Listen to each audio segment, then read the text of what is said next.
এই সূরাটা পড়লে মনে হবে আপনি এখানে বসেই কিয়ামতটা সচক্ষে লাইভ দেখতেছেন। وأنزلنا الحديد فيه بأس شديد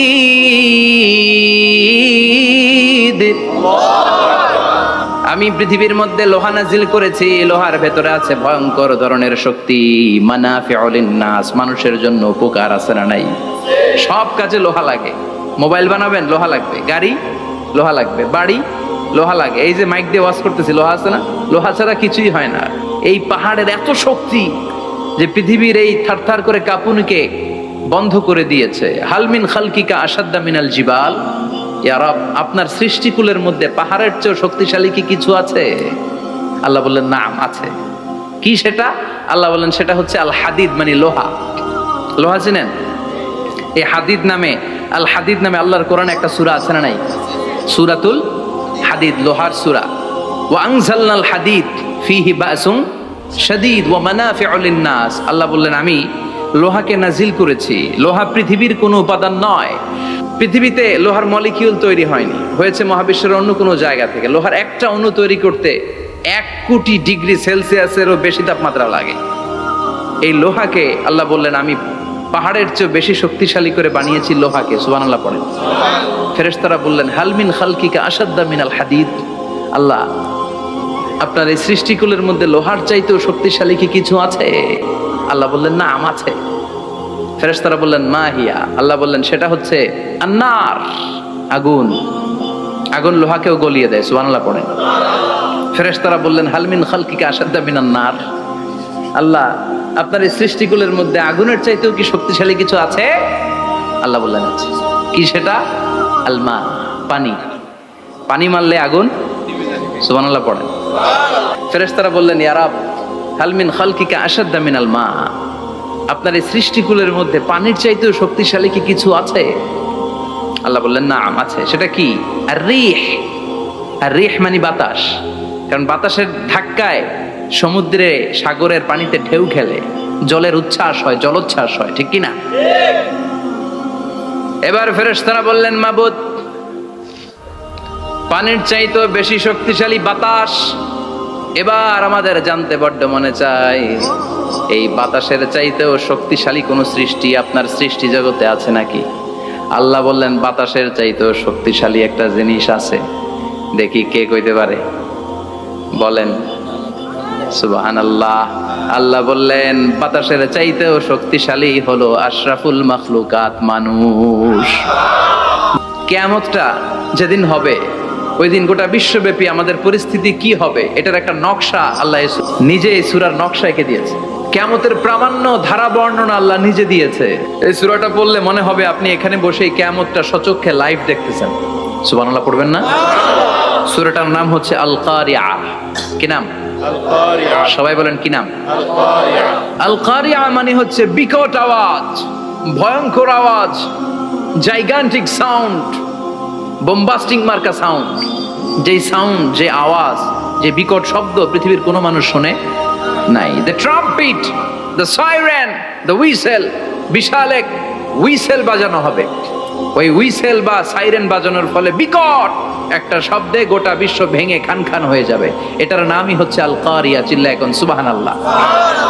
ওই হুইসেল দেওয়ার জন্য, ওই সাইরেন বাজানোর জন্য, ওই সুরের ভেতরে, সিঙ্গার ভেতরে ফুৎকার দেওয়ার জন্য রব্বুল আলামিন স্পেশাল একটা ফেরেশতা বানিয়েছেন। তার নাম হলো ইসরাফিল আলাইহিস সালাম। কি নাম? ইসরাফিল আলাইহিস সালাম। সাইরেনের ভেতরে 3টা ফুৎকার দেওয়ার জন্য তৈরি করেছেন। তার ডিউটি হচ্ছে তার গোটা জীবন জুড়ে সে হুইসেলের ভেতরে 3টা ফু দিবে। এটার বাংলায় বলে সিঙ্গা। বাংলায় কি বলে? সিঙ্গায় ফু দিবে কয়টা? চিল্লায় বলেন। এই ফেরেশতার পা দুটো হচ্ছে জমিনে, এই ফেরেশতার মাথা হচ্ছে আকাশেরও অনেক উপরে। সৃষ্টির পর থেকে এই ফেরেশতা ওই সিঙ্গাটা, ওই বাঁশিটা তার 2 ঠোঁটের মাঝখানে লাগিয়ে আল্লাহর আরশের দিকে তাকিয়ে আছে, and just waiting for the green signal. আল্লাহর পক্ষ থেকে সিগন্যাল আসার অপেক্ষায় আছে যে আল্লাহ কখন বলবে যে ফু দেই। সুবহানাল্লাহ। 3টা ফু দেওয়ার জন্য রব্বুল আলামিন একটা ফেরেশতা বানালেন। ইসরাফিল ফেরেশতা সৃষ্টির শুরু থেকে বিশাল সিংহাটাকে, সাইরেনটাকে, ট্রাম্পিটটাকে দুই ঠোঁটের মাঝখানে লাগিয়ে আল্লাহর আরশের দিকে তাকিয়ে আছে, কবে আমার প্রভু বলবে সাইরেনের মধ্যে বাঁশি বাজা। He is waiting. ঠিক এই মুহূর্তে যখন আমি কথা বলছি আর আপনারা শুনছেন, ঠিক এই মুহূর্তেও ওই সাইরেনটা ওনার দুই ঠোঁটের মধ্যে লাগানো, আর উনি আরশের দিকে তাকিয়ে অপেক্ষা করছে কখন আমার রব আদেশ করে, আর তখন আমি সিংহায় ফুৎকার দিয়ে গোটা বিশ্বটারে মেসাকার বানিয়ে দিব। সুবহানাল্লাহ। এই ঘটনাটাই আল্লাহ প্রামাণ্য দলিল দিয়ে বর্ণনা করেছেন। আর বর্ণনা করতে যে এই সূরার নাম দিয়েছেন আল কারিআ। কি নাম? মানে বিকট আওয়াজ, ভয়ঙ্কর আওয়াজ, বজ্রনিনাদ, মহাপ্রলয়ের সেদিন এমন আওয়াজ হবে যে আওয়াজ পৃথিবীতে কেউ কোনোদিন আমরা শুনি নাই। পৃথিবীতে কে সবচেয়ে বড় আওয়াজের কি শুনেছেন বলেন? সিডরের ভয়ঙ্কর আওয়াজ। হ্যাঁ, কিসের আওয়াজ? বজ্রপাত। বজ্রপাত, থান্ডার, ঠেডার আওয়াজটা আসলেই ভয়ঙ্কর। আমি বছরের বেশিরভাগ সময় জুড়ে থাকি মালয়েশিয়াতে। মালয়েশিয়ার পাশের দেশ সিঙ্গাপুর। পৃথিবীতে যেই কয়েকটা দেশে সবচেয়ে বেশি বজ্রপাত রেকর্ড করা হয় এর মধ্যে একটা হচ্ছে সিঙ্গাপুর, আর একটা হচ্ছে ভুটান। এই দেশগুলোতে সবচেয়ে বেশি বজ্রপাত পড়ে। ভয়ঙ্করতম বজ্রপাতের আওয়াজ। আসলে এই বজ্রপাতের আওয়াজ খুব বিকট আওয়াজ। আপনি ঠিকই বলেছেন। ইসরাফিল যখন ওই সিংহার ভেতরে ফুৎকার দিবে, ওই ফুৎকারের যে আওয়াজটা হবে, এই আওয়াজটা কি এই আওয়াজগুলোর মতো? কথা বলেন। এর চেয়ে অনেক ভয়ঙ্করতম আওয়াজ, যে আওয়াজ শুনলে আপনার হৃদয় শিউরে উঠবে, কেঁপে উঠবে। এই আওয়াজটার নাম হচ্ছে আরবিতে আল কারিআ। কি নাম? চিল্লায় বলেন কি নাম? এজন্য আল্লাহ বললেন আল কারিআতু মাল কারিআতু ওয়া মা আদরাকা মাল কারিআ। সেদিনের আওয়াজটা হলো ভয়ঙ্কর আওয়াজ। ওই আওয়াজটার নাম আমি আল্লাহ দিয়েছি আল কারিআ। আল কারিআ মাল কারিআ ওয়া মা আদরাকা মাল কারিআ। তিনবার তিনি সূরার শুরুতে তিনবার এই শব্দটা উচ্চারণ করেছেন। কয়বার? কথা বলেন। তিনবার। যে কোনো জিনিস তিনবার যখন আমরা বলি গুরুত্ব বোঝানোর জন্য বলি, বলি না? বিশ্বনবীও মাঝে মাঝে কোনো জিনিসের ইম্পর্টেন্স, সিগনিফিকেন্স, তাৎপর্য এবং গুরুত্ব বোঝানোর জন্য তিনবার বলতেন। কয়বার? একবার বিশ্বনবী তাকওয়া নিয়ে ওয়াজ করতেছিলেন আর বলছিলেন আত-তাকওয়া হাহুনা, আত-তাকওয়া হাহুনা, আত-তাকওয়া হাহুনা ওয়া ইউশিরু ইলা সাদরিহি সালাসা মাররাত। তাকওয়া এখানে, তাকওয়া এখানে, তাকওয়া এখানে বলে বিশ্বনবী উনার হৃদয়ের দিকে, কলবের দিকে তিনবার ইঙ্গিত করেছেন। কয়বার? তাকওয়া মানে কার ভয়? আল্লাহর ভয়। আল্লাহর ভয় নিয়ে যখন ওয়াজ করছিলেন বিশ্বনবী বলছেন তাকওয়াটা এখানে, এখানে, এখানে। তেমনি মক্কাবাসীদের কাছে যখন সূরাতুল কারিআ নাজিল হয়েছে, মক্কার কাফির মুশরিকদের দৃষ্টি আকর্ষণের জন্য আল্লাহ তাআলা এই সূরার শুরুতে আল কারিয়া শব্দটা একবার নয়, দুইবার নয়, তিনবার উল্লেখ করেছেন। পড়েন সুবহানাল্লাহ। আল্লাহ বললেন আল কারিআতু মাল কারিআতু ওয়া মা আদরাকা মাল কারিআ ইয়াওমা ইয়াকুনুন নাসু কাল ফারাশিল মাবথুস ওয়া তাকুনুল জিবালু কাল ইহনিল মানফুশ। সুবহানাল্লাহ পড়েন। আল্লাহ বললেন বিকট একটা আওয়াজ হবে। তিনটা আওয়াজ করার জন্য, তিনটা হুইসেল বাজানোর জন্য ইসরাফিলকে আমি বানালাম। প্রথম সিংহার ফুৎকার যখন ইসরাফিল ফেরেশতা হুইসেলের মধ্যে দিয়ে দিবে, তখন যেই ভয়ঙ্কর শব্দটা হবে, ওই শব্দটার নাম হলো আল কারিআ। কি নাম? আল কারিআ। ওটা দেওয়ার সাথে সাথে পুরো পৃথিবীটা লন্ডভন্ড হয়ে যাবে। এখন আমরা যেরকম আরামসে বসে আছি, ওই সময় পৃথিবীর অবস্থা এরকম থাকবে। আল্লাহ বললেন ইয়াউমা ইয়াকুনুন নাসু কাল ফারাশিল মাবথুস ওয়া তাকুনুল জিবালু কাল ইহনিল মানফুশ। সেদিন মানুষগুলো বিক্ষিপ্ত পতঙ্গের মতো নিক্ষিপ্ত হবে। পাহাড়গুলো ভেঙে খান খান হয়ে যাবে। তুলার মতো পাহাড় ধ্বনিত হতে থাকবে, তুলার মতো। সুবহানাল্লাহ পড়ে। মানুষগুলো ছিটকে পড়বে। এই পৃথিবীর মাধ্যাকর্ষণ শক্তি থাকার কারণে আমরা ছিটকে পড়ি না। এই যে বসে আছি, সবকিছু পৃথিবীর মধ্যে লেগে আছে। এটার কারণ দ্য গ্র্যাভিটেশনাল ল, গ্র্যাভিটেশনাল পাওয়ার। এটা পৃথিবীর সবকিছু তার কেন্দ্রের দিকে টেনে রাখে। কিন্তু কিয়ামতের দিন আল্লাহ পৃথিবীটারে ধরে যখন একটা ঝাঁকুনি দিবেন, একটা কাঁপুনি দিবেন, একটা ভাইব্রেশন দিবেন, একটা আর্থকোয়াক, একটা ভূমিকম্প দিবেন, মুহূর্তের মধ্যেই পুরো পৃথিবীর সবকিছু ছিটকে পড়ে যাবে। চিল্লায় পড়েন আল্লাহু আকবার। মানুষগুলো পৃথিবীতে বসে থাকতে পারবে না, দাঁড়িয়ে থাকতে পারবে না, ডানে বায়ে সামনে পিছনে কে কোথায় ছিটকে পড়বে কোনো ইয়ত্তা থাকবে না। কাল ফারাশিল মাবসুস, মানুষগুলো বিক্ষিপ্ত পতঙ্গের মতো নিক্ষিপ্ত হবে। শীতকালে ছেলেপেলেরা গ্রামাঞ্চলে অনেক সময় র্যাকেট খেলে না, ব্যাডমিন্টন খেলে, দেখবেন ওই খেলার জন্য শীতকালে ক্ষেতের মাঝখানে বাঁশ গেড়ে দেয় আর বাঁশের মধ্যে লাইট লাগায়, দিলে ওর মধ্যে লাইট লাগালে কোত্থেকে যেন অনেক পোকা চলে আসে, ডান দিকে একটা বাঁ দিকে একটা, সামনে পেছনে ছিটকে ছিটকে পড়ে। কিয়ামতের সেই কঠিন দিন মানুষগুলো বিক্ষিপ্ত এরকম পতঙ্গের মতো ডানে বায়ে ছিটকে ছিটকে পড়বে।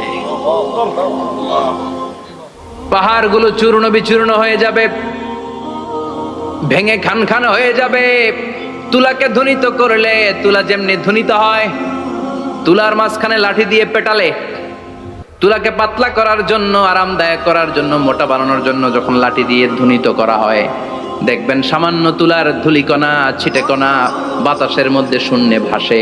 ফু মারলে আরো দূরে যায়, ফু মারলে আরো দূরে যায়, বাতাসের ঝাপটা ওইটা কোথায় যে চলে যায় কেউ জানে না। পৃথিবীর বড় বড় সাইজের পাহাড়গুলো সেদিন এই তুলার মতো, তুলা যেমনি বাতাসে ধ্বনিত হয়, পাহাড়গুলো সেদিন তুলার মতো বাতাসে ধ্বনিত হতে থাকবে। চিল্লায় কোন আল্লাহু আকবার। এই পৃথিবীর সবচেয়ে বড় পাহাড়ের নাম মাউন্ট এভারেস্ট। ওই পাহাড়টা সেদিন আল্লাহ যখন একটা ঝাঁকুনি দিবে, পৃথিবীটারে ভেঙে খান খান হয়ে যাবে, টুকরা টুকরা হয়ে যাবে, তুলার মতো বাতাসে ধ্বনিত হতে থাকবে। ইউরোপের সবচেয়ে বড় পাহাড়ের নাম হচ্ছে আল্পস পর্বতমালা। পুরো মাউন্টেন রেঞ্জটা ভেঙে চুরমার হয়ে যাবে, ধূলিকণা হয়ে যাবে। আমেরিকার সবচেয়ে বড় পাহাড়ের নাম আলাস্কা মাউন্টেন রেঞ্জ। অ্যাটলাস বা ম্যাপ নিয়ে যাদের পড়াশোনা আছে দেখবেন ইউনাইটেড স্টেটস অফ আমেরিকা, এখানে নর্থ আমেরিকার পাশে বড় করে লেখা আলাস্কা, পুরোটাই পাহাড়, আমেরিকার সবচেয়ে উঁচু পাহাড়। এই পাহাড়গুলো সেদিন ভেঙে টুকরা টুকরা হয়ে যাবে। এজন্য আল্লাহ বললেন, ইযা যুলজিলাতিল আরদু জিলজালাহা ওয়া আখরাজাতিল আরদু আসকালাহা ইযা রুজ্জাতিল আরদু রাজ্জাও ওয়া বুসাতিল জিবালু বাসসা। সেদিন যখন আল্লাহ একটা ভূমিকম্প তৈরি করবে, পৃথিবীটাকে যখন নাড়িয়ে দিবে, কাঁপিয়ে দিবে, একটা পাহাড়ও টিকবে না, সবগুলো পাহাড় তুলার মতো ধ্বনিত হতে থাকবে, ছিন্ন বিচ্ছিন্ন হয়ে ডানে বায়ে ছিটকে পড়বে। চন্দ্র সূর্য আলো থাকবে না, মানুষের চোখগুলো ছানা বড়া হয়ে যাবে। ফাইযা বারিকাল বাসারু ওয়া খাসাফাল কামারু ওয়া জুমিআশ শামসু ওয়াল কামার ইয়াকুলুল ইনসানু আইনাল মাফার। চাঁদে আলো থাকবে না, সূর্যে আলো থাকবে না, প্রক্সিমা সেন্ট্রাইতে আলো থাকবে না, আলফা সেন্ট্রাই এ, আলফা সেন্ট্রাই বি, ইটা ক্যারিনা, ব্যাটেল জিউস, অ্যান্ড্রোমেডা, একটার ভেতরেও সেদিন আলো থাকবে না, সবগুলো অন্ধকার হয়ে যাবে। সাগরের পানির মধ্যে সেদিন দাউ দাউ করে আগুন জ্বলবে। সেই দিনটার নাম হচ্ছে আল কারিয়া। মাল ওমা আদরাকা মাল। মানুষগুলো পাগল হয়ে যাবে। কেউ থাকবে তখন টয়লেটে, ইমাজিন কেমন ভাবে আল্লাহ নকশা এঁকেছেন। কেউ থাকবে টয়লেটে, কেউ থাকবে ক্ষেত খামারে, কেউ থাকবে অফিস আদালতে, কেউ থাকবে রান্নাঘরে, কেউ থাকবে মৌজ মাস্তির ভেতরে। ঠিক তখনই কিয়ামত হয়ে যাবে, কেউ পার পাবে না, সবার মুখে একটা চিৎকার, আইনাল মাফার। পালাবো কোথায়? কিয়ামতটা শুধু পৃথিবীর একদিকে অনুষ্ঠিত হবে না, গোটা বিশ্বব্যাপী হবে, তাই না? নাকি বাংলাদেশে কিয়ামত শুরু হইলে সৌদিতে হবে না? হ্যাঁ, আমেরিকাতে হবে না, সুইজারল্যান্ড, ইন্দোনেশিয়া, অস্ট্রেলিয়া, গোটা বিশ্বব্যাপী একসাথে কিয়ামতের ভয়ঙ্কর দৃশ্যের অবতারণা ঘটবে। চিল্লা এখন ঠিক কি না? মা তার ছেলেরে চিনবে না, দুধের বাচ্চাকে রেখে মা পালাবে। দুধের বাচ্চা, যে বাচ্চা দুধ খায়, ব্রেস্ট ফিডিং বেবি, এই বাচ্চারা রেখে মা কোনো দিকে যায়? ডানে বায়ে কোথাও সরতে চায় না, ব্যথানি পায়, কষ্টনি পায়। এই দুধের বাচ্চাটারে ধাক্কা মেরে মা দিবে দৌড়। তাহলে কি ভয়ঙ্কর ঘটনা সেদিন ঘটবে। 3 মাসের 4 মাসের পেটের ভেতরে অপরিপক্ক বাচ্চা, এখনো পরিপূর্ণ হয় নাই, হাত পা ভালোভাবে গজায় নাই, ছোট্ট একটা গোশতের টুকরা। হসপিটালে এরকম যতগুলো নারী থাকবে, কিয়ামতের ভীতিকর অবস্থা দেখে মুহূর্তের মধ্যে সব অপরিপক্ক বাচ্চাগুলো ডেলিভারি হয়ে যাবে।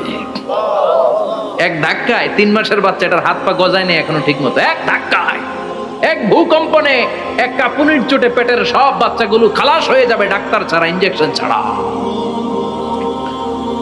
আল্লাহ বললেন সেদিনটার নাম হলো আল কারিআহ। মাল ওয়া মা আদরাকা মাল ইয়াউমা ইয়াকুনুন নাসু কাল ফারাশিল মাবথুস, মানুষগুলো নিক্ষিপ্ত হবে। ওয়া তাকুনুল জিবালু কাল আহিনিল মানফুশ, পাহাড়গুলো তুলার মতো ধ্বনিত হতে থাকবে। এখন উপরের দিকে তাকালে কি সুন্দর নীল আকাশ দেখা যায়, সেদিনে আকাশও থাকবে না। ইয়াউমিন নাতবিস সামাআ কাতাইয়ি সিজিল্লিল কুতুব, কাগজের পৃষ্ঠা যেমনি তোমরা ভাঙো, কাগজ যেমনি হাতের মুঠোয় নিয়ে তোমরা গুটিয়ে ফেলো, সেদিন এই বিশাল 7 আকাশটারও হাতের মুঠোয় নিয়ে গুটিয়ে ফেলবে কে? কাতাইয়ি সিজিল্লিল কুতুব, ক্যান ইউ ইমাজিন? আপনি কি কল্পনা করতে পারেন এই দৃশ্যপট যখন ঘটবে গোটা বিশ্বব্যাপী কি মেসাকার হবে? স্যাটেলাইট চ্যানেলগুলো ভেঙে দুমড়ে মুচড়ে পড়বে, পৃথিবীর যত বড় বড় টাওয়ার গুলো আছে ভেঙে আবাসিক এলাকার উপর পড়বে, পাহাড়গুলো ভেঙে খান খান সাগরের পানির ভেতরে দাউ দাউ করে আগুন জ্বলবে। বুর্জ আল খলিফা, পৃথিবীর সবচেয়ে উঁচু টাওয়ার, ওইটার তো কিছু হবে না ওই দিন। কি হবে? ভেঙে যাইব, ভেঙে খান খান হয়ে যাবে, ভেঙে টুকরা টুকরা হয়ে যাবে। এবার আমি যখন হজে গিয়েছিলাম, জেদ্দা এয়ারপোর্টে নেমে মাক্কা যাচ্ছি প্রথমে ওমরার জন্য, তখন বাঁ দিকে অনেক দূরে দেখতে পেলাম কিংডম টাওয়ার। এটার কাজ চলতেছে, আগামী বছর, এই বছর অথবা আগামী বছর এটার খুলে দিবে। এটা বুর্জ আল খলিফা থেকে আরো উঁচু। বুর্জ আল খলিফা 818 মিটার উঁচু, আর এই কিংডম টাওয়ার 1000 মিটার উঁচু, মানে 1 কিলোমিটার উঁচু। কিয়ামতের ওই ঝাঁকুনি আর ভূমিকম্পের সময় এগুলো টিকবে একটাও? আরো যে টাওয়ার গুলো আছে, Shanghai tower, Taipei 101, Petronas twin tower, বাংলাদেশের 40, 50, 60 তালাগুলা টিকবে? আমাদের কুমিল্লা শহর তো এখন টাওয়ারের শহর হয়ে গেছে। একটা বড় ছাদের উপর থেকে কুমিল্লা শহরের দিকে তাকালে এটা কি কুমিল্লা না উত্তরা বুঝাই যায় না। এই টাওয়ার গুলো একটাও টিকবে? আওয়াজ করে বলেন টিকবে? সে কথাই আল্লাহ বললেন আল কারিআতু মাল কারিআতু ওয়া মা আদরাকা মাল কারিআ ইয়াউমা ইয়াকুনুন নাসু কাল ফারাশিল মাবথুস ওয়া তাকুনুল জিবালু কাল আহিনিল মানফুশ। কি দৃশ্য আল্লাহ আঁকলেন! প্রথমে একটা সাইরেন দেয়া হবে, দেয়ার সাথে সাথে ভেঙে চুরে সব সারখার, মানুষগুলো পাগলের মতো দৌড়াবে। ওমা হুম বিসুকারা ওয়ালাকিন্না আযাবাল্লাহি শাদীদ। মানুষগুলোর দৌড়াদৌড়ি দেখলে মনে হবে যে মাতালের মতো দৌড়াচ্ছে, রেড ওয়াইন খেয়ে, হুইস্কি খেয়ে, মদ খেয়ে পাগলের মতো দৌড়াচ্ছে। আসলে মদ খায় নাই, হুইস্কিও খায় নাই। সেদিন আল্লাহর আযাব এত ভয়ঙ্কর হবে, মানুষগুলো সব হয়রান হয়ে যাবে, মানুষগুলো পাগলের মতো দৌড়াবে।